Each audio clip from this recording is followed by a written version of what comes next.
Several of the victims were taken to different medical centers, different hospitals. Let's go live to this press conference at Aurora South Medical Center now. And we've been busy since.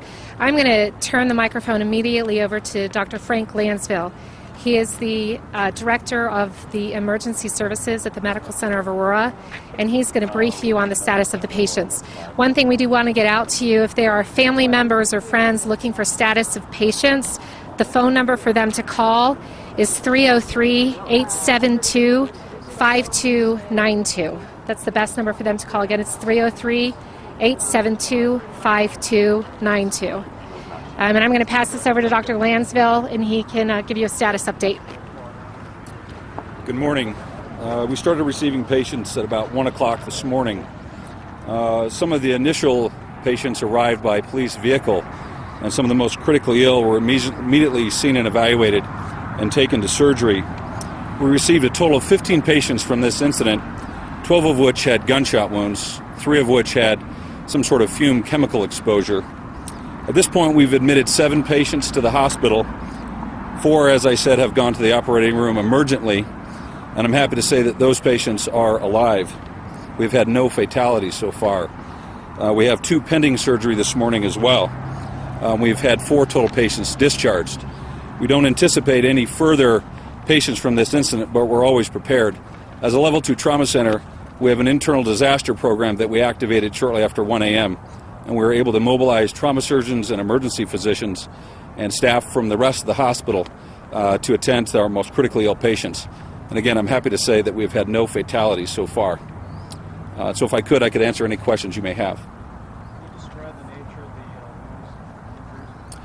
Most of the injuries were, again, gunshot wounds. They varied from wounds to the chest and abdomen and trunk to also extremity wounds as well.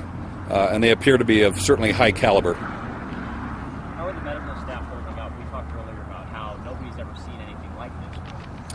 Oh, I don't know how you could be prepared for such a thing, but I think the staff did an excellent job. They mobilized, they did what they had to do and what they've been trained to do. And I think at this point they're starting to settle down a little bit. There's an intel program we have here in support staff to kind of go through a debriefing as well and to kind of support not only the patients and the families that we've seen, but also the staff that had to take care of them. We heard that there was a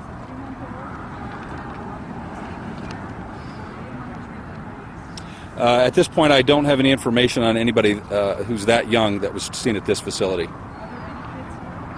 There were teenagers here, but we don't have anybody younger than that. What is this like for your staff? I imagine they see everything, but when something like this happens, and then you're shocked for these people, first responders, what is this like for them? Well, we've served this community as a Level 2 trauma center for many years, and I think we're always prepared. This is certainly something outside the scope of what we routinely see, but again, I think they all banded together and did a very, very good job. You were here last night. Can you describe a little bit about what the scene was like as these patients started coming in?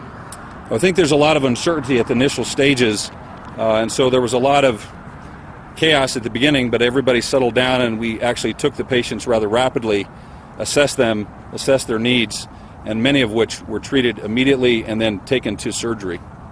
Are there still people in critical condition here? Yes, there are. There are 4 in critical condition that I'm aware of at this point. Talk to me about the chemical exposure issues. At this point, we think it was some sort of gas, tear gas type situation. We don't have a specific identification at this time, but the patients that we did see had burning skin, burning eyes, burning and irritation to their nose and mouth. Those 3 patients were seen, decontaminated, and actually have been discharged. The 4 patients who are in critical condition, you mentioned, this is still a critical time, but they've gone this far. Are they over the hump yet, or is there still more precarious time to come? I think that this is a very difficult time for a lot of those patients, but we're very optimistic. Again, excellent surgeons here taking care of those patients. At this point, again, no fatalities, but again, we're at a very early stages of this. And the people who are in critical condition, can you describe the nature of their injuries? Again, those in critical condition, the information that I have, those are gunshot wounds to the neck and torso and abdomen. That's about as far detail as I have at this point. And I imagine we saw a really strong crowd here, most of this family was there, or they received this on some kind of program? We do have a staging area in the hospital where those families are being received, and we have support counselors available to them as well. Those patients whose family have already been advised and are either at their bedside or awaiting them arriving on the floors. Talk to me about, I mean, with something like this, bullets that are, extracted from victims, you guys making sure that those are obtained evidence? What's going on? Certainly that's beyond the scope of my forensic knowledge. So I would imagine that, again, we just take care of the life-threatening injuries and wounds. As far as anything forensic, that's beyond the scope of what I do as an emergency physician. You're not holding on to them. No. So you were saying they're really not out of the woods yet, though, At this point, no. And again, I don't have any updated information on those critically ill patients. And then there's a question about the ethnicity of these patients. I don't have any information on that at this time. How many have been released? We've had 4 patients released. Do you have a breakdown, male, female, or I think there's almost an equitable mix of the type of patients, male, female, that we've received. But again, they're on the younger side, certainly. the approximate age range? We heard 16 to 31. Is that about right? That's right. Any other questions? Spell your name, first and last name, please.